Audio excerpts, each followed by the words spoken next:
Last week, I brought back a series that's been going on this channel for a while. It's called the Evolution series, the series where we look at the history of Call of Duty and something specific and look at where it started and where it has gone today. Last week, we looked at the game mode Infected, and you guys seemed to really like it, and by the vast majority, it seemed like down in the comments, you guys wanted to see more, and that was awesome to see. So same thing goes as last episode. If you want to see this series continue, if you enjoy what you see and want to see more, the way to show me is, first of all, hit that like button. It shows me that you enjoy these type of videos and want to see more, and also let me know down in the comments below what you want to see the evolution of next. It can be a game mode, it can be a weapon, or it can be a score streak or something like a perk, anything that you want.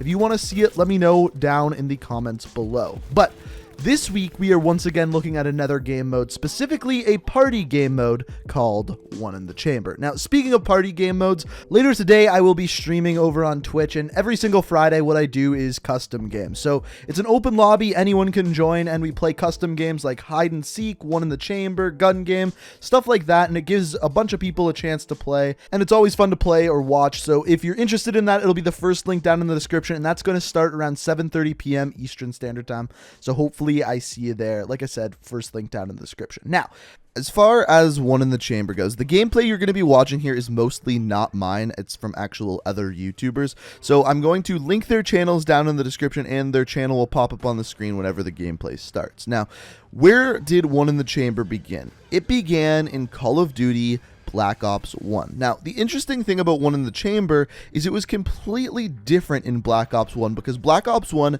had their own game mode called Wager Matches. And essentially, the way that this would work is in Black Ops 1, there was these things called COD points, a lot different than COD points are now. And basically, this was the way you unlocked things, unlocked calling cards, weapons, attachments, you name it, that's how you unlocked it.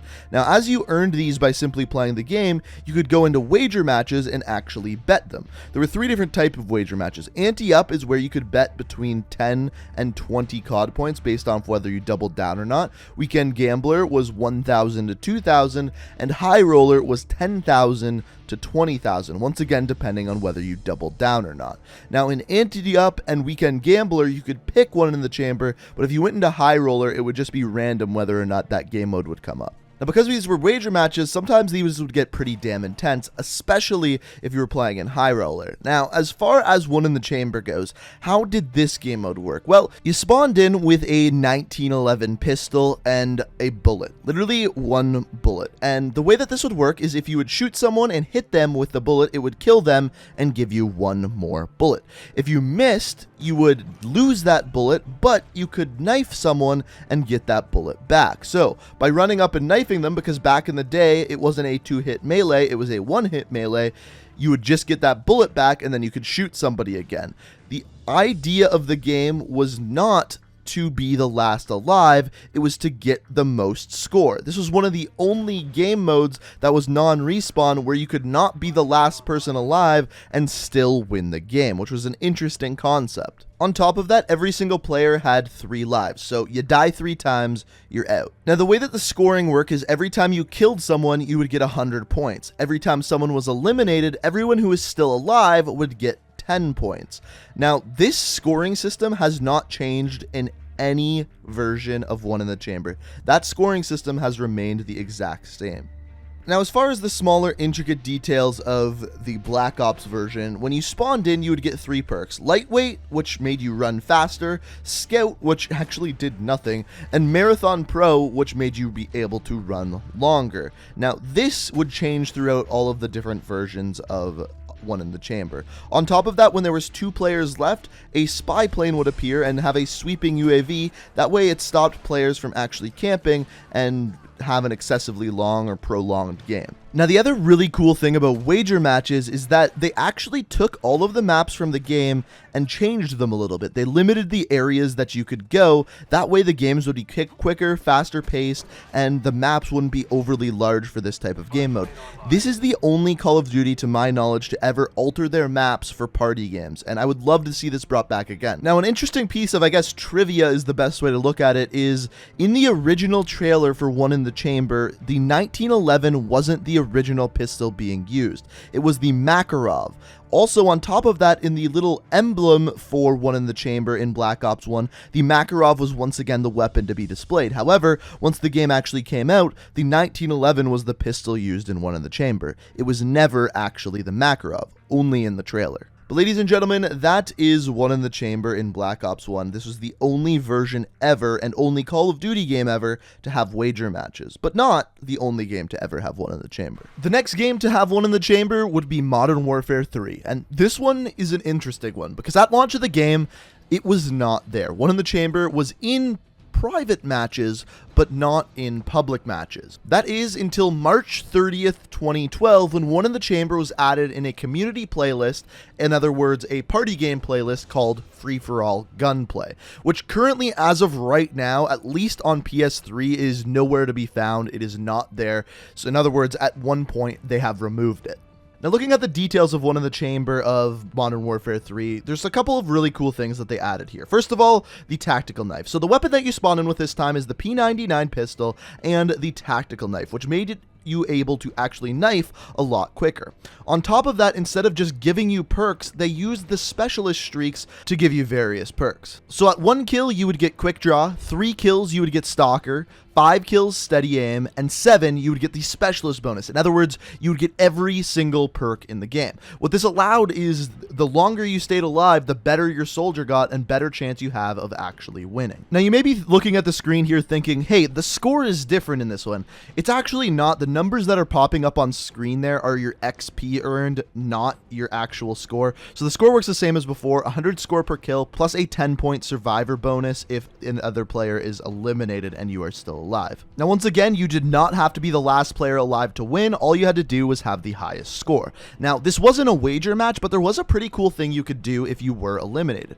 If you were eliminated, you could kind of bet on another player to win, and if they won, you would actually get a bonus 150 extra XP, but you had to be dead to actually do this. The only other new feature in Modern Warfare 3 was that the lobby was no longer a 6-player lobby like in Black Ops 1. It was a 10-player lobby, which sometimes made the game a lot more chaotic depending on what map you were playing on. After this, the next game to have One in the Chamber was Black Ops 2. So if you're keeping track, that is 3 Call of Duties in a row to have it. Now, in my opinion, Black Ops 2 is the weirdest of the One in the Chambers, mainly because of the weapon that they give you. They give you the Cap 40, which normally in multiplayer is a fully automatic pistol with a fire rate of 900 RPM. In other words, a bullet hose of a weapon. However, in One in the Chamber, it's a semi-automatic pistol. So it's just weird how they did that. But on top of that, I realized I lied to you guys at the beginning of the video. This is the one in the Chamber where the score is different. The way it works in this one is every single time you get a kill, you get 10 score, and then if you get the survivor bonus, it's only 5 score. So the survivor bonus is actually a bigger deal in this One in the Chamber as it's 50% of a kill, whereas in every other One in the Chamber, it's only 10% of a kill. So in other words, staying alive is much more important in this version of the gun game than any other version that has ever been in a Call of Duty game. Now, another change to One in the Chamber in Black Ops 2 is that there is not 6 players in the lobby, there is not 10 players in the lobby, there is 8. On top of that, they make it so that the UAV is on during the entire lobby. So beginning to end, there is a constant sweeping UAV. This is the first One in the Chamber to do that, and essentially what it does is simply speeds up the lobby a little bit because you always know where your enemies are. So as I mentioned, this is 3 Call of Duty games in a row. Black Ops 1, Modern Warfare 3, and Black Ops 2 all had One in the Chamber. But after this, there was no One in the Chamber all the way until Call of Duty Black Ops 4. So it went from every game for 3 years in a row to not for 6 Call of Duty games later. Now, in Black Ops 4, once again, they go the same route with the same style of gameplay.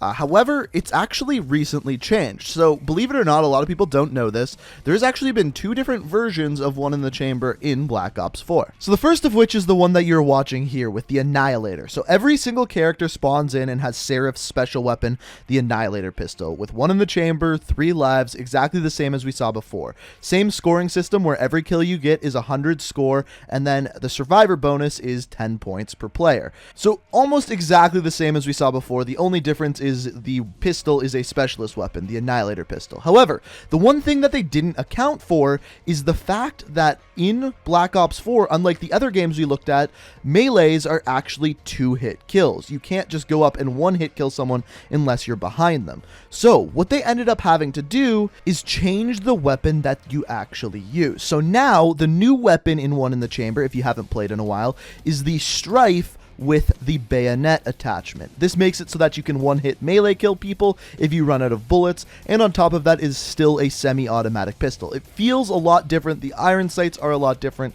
and if you haven't played in a while, it does feel strange, but it does work a lot better with having that one-hit kill melee. It does feel like the old school One in the Chamber. On top of that, once again, in this game mode, it is 8 people per game, and you have that constant UAV. However, it sweeps a little bit slower than a normal UAV, about once every 10 seconds. And ladies and gentlemen, that is it. That is every single One in the Chamber in every Call of Duty. Interesting thing is it's only been in 4 Call of Duties. 3 of them were back-to-back, and then there was that big 6-game gap between Black Ops 2 and Black Ops 4 to the current One in the Chamber. So let me know down in the comment section what One in the Chamber was your personal favorite, and then on top of that, let me know what you'd like me to explore next in another episode of the Evolution series. But guys, like I said before, if you enjoy these type of videos and want to see more, the best way to show me is by hitting that like button. If you're new to the channel and want to stay up to date on all my videos, the best way to do so is make sure you hit that subscribe button, make sure you have notifications on. But guys, I hope you enjoyed the video. Thank you so much for watching, and until next time guys, peace out. We are reaching for the stars, but we're making this too hard.